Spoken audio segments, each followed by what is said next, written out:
Did you know पहला message जो ARPANET का यूज करके भेजा गया था वो क्या था? Any guess? This picture shows the first server with its original sticker that says a magical place जहां हर सवाल का जवाब है, जहां आप इंस्टा पर क्रिंज रील्स देख सकते हैं, ट्विटर पर इलॉजिकल पॉलिटिक्स में घुस सकते हैं, और you can just comment interested on LinkedIn and you are eligible to get a job in FAANG. It's up to you. Welcome to the internet, a place so incredible that it connects the whole world. But how did the internet come into existence? So let's hop on our time machine and explore the enchanting tale of the internet. तो ये बात है 1960s की, जब cold war अपनी चरम सीमा पर था.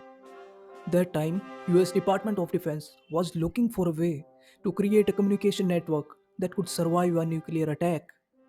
The main idea was are decentralise network, जहाँ कोई सेंट्रल हब ना हो, मतलब कोई सेंट्रल डिपेंडेंसी ना हो जिसको दुश्मन उड़ा सके और नेटवर्क ठप हो जाए.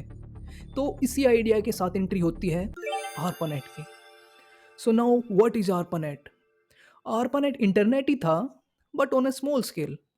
सो ARPANET was based on the concept of packet switching. अब ये पैकेट स्विचिंग क्या है? It is a method of breaking down data into small packets that could travel across different paths and be reassembled at the destination. Like this is like how the internet works with data.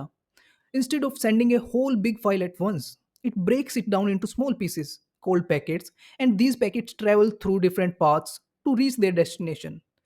And this concept was the stepping stone of the internet revolution. Did you know? पहला message जो ARPANET का use करके भेजा गया था वो क्या था? Any guess? It was Hello World. No, I'm just kidding. It wasn't Hello World. It was a simple LO.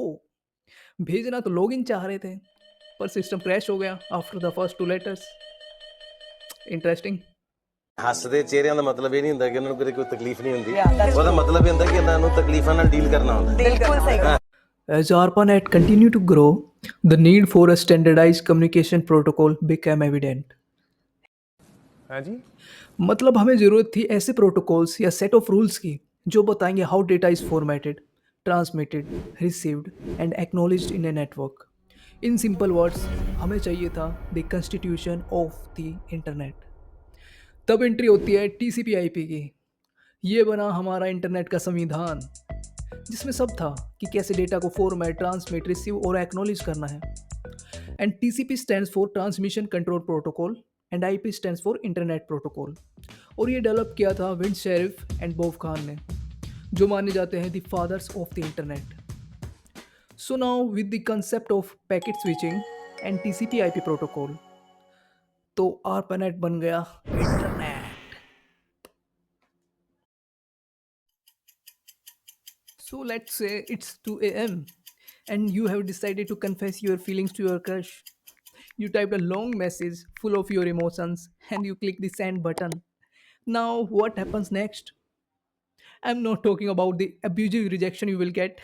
So, let's walk through the entire process of sending a message from your mobile phone to another device using Instagram so that you can clearly understand how the internet actually works.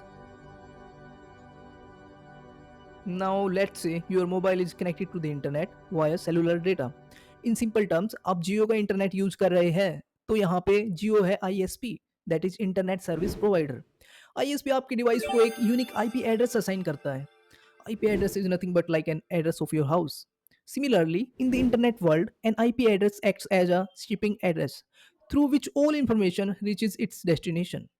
So every device that accesses the internet directly or indirectly has this IP address that identifies any device on a network. So now the message in form of signals goes to the nearest cell tower. Now comes the DNS managed by the ISP. DNS is the domain name system. The DNS acts like an internet phone book, matching domain names to their respective IP addresses. तो जैसे कि request instagram.com से आ रही है, तो DNS will match the domain name to its IP address. But why do we need DNS? Because it's hard for us to remember the IP addresses. और IP addresses क्यों चाहिए? ताकि हमें पता रहे कि मैसेज आया कहाँ से और जाएगा कहाँ पे. Now these towers are connected to a broader network infrastructure, which includes optical fiber cables. The signal travels through these cables, which are the backbone of the internet.